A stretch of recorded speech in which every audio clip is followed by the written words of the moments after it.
The last known Islamic State-linked Australian woman in Syria, Hodan Abby, allegedly acted as an enforcer of sharia law in the Kurdish detention camps, threatened other women and engaged in acts of violence, the ABC can reveal.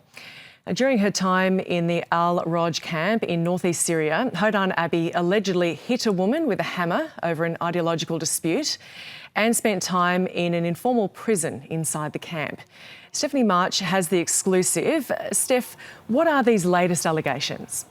So, Gemma, as you mentioned, we've spoken to sources inside the Al-Roj camp who knew Hodan Abby and were aware of her behaviour, and they've essentially painted a picture of someone who is an enforcer of sharia law. One example they gave was if women weren't wearing the Islamic State-approved dress, the black veil, she would leave a niqab and a knife outside their tent at night to send the message, wear this or else. There's the incident that you mentioned there in 2021. She allegedly hit another woman in the camp with a hammer over an ideological dispute. We've been told that she and another detainee would go into women's tents and make them repent for any alleged sins by recanting the Shahada, which is an Islamic declaration of faith. We've also heard that she acted as a bit of a go-between inside the camp with Islamic State people and commanders outside, that she was online soliciting donations from Islamic State men on the outside, that she was taking instructions from Islamic State commanders outside the camp, that she was also arranging marriages for women by phone while she was in the camp. We've also heard, as you mentioned in the introduction, that she had at least 2 stints in the camp prison, which is a very, we understand, informal type place that has no formal judicial proceedings. We don't know what that was for.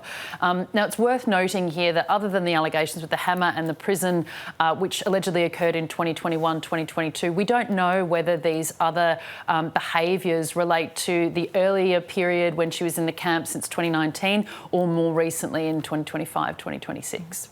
What have we learned about who she associated with during her time in Syria?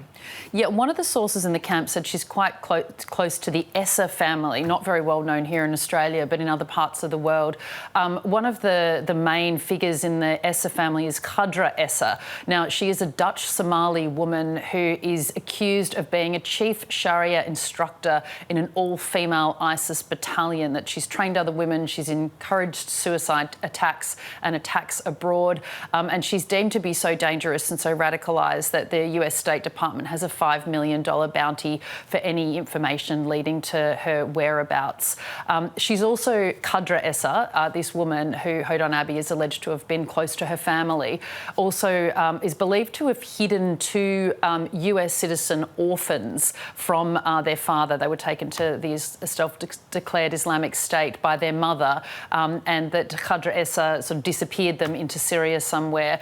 Qadra Essa's sister is also accused of having done the same, trying to hide a US citizen orphan who was then subsequently rescued from the camp. So people with some pretty serious allegations against them.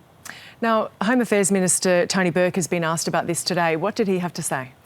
Yeah, so we don't actually know where Hodan Abby is. She had a temporary exclusion order put on her earlier in the year, preventing her from coming back to Australia. Last month that was revoked and she was issued a return permit. It's believed she's still in Syria. Now, the minister confirmed that his agencies do know of her whereabouts, but he was also asked about why she hasn't returned home yet. Let's have a listen. She may well, having seen some people who returned be arrested on arrival at the airport, she'd be weighing up the different things that she's done and would be making a decision as to whether or not she in fact ever returns. And, you know, our agencies continue to build evidence. Sometimes people have been arrested at the airport. Sometimes, as you've seen as well, we've continued to collect additional evidence after their arrival, and arrests have happened later. And what has been the response from Ms Abby or her lawyers?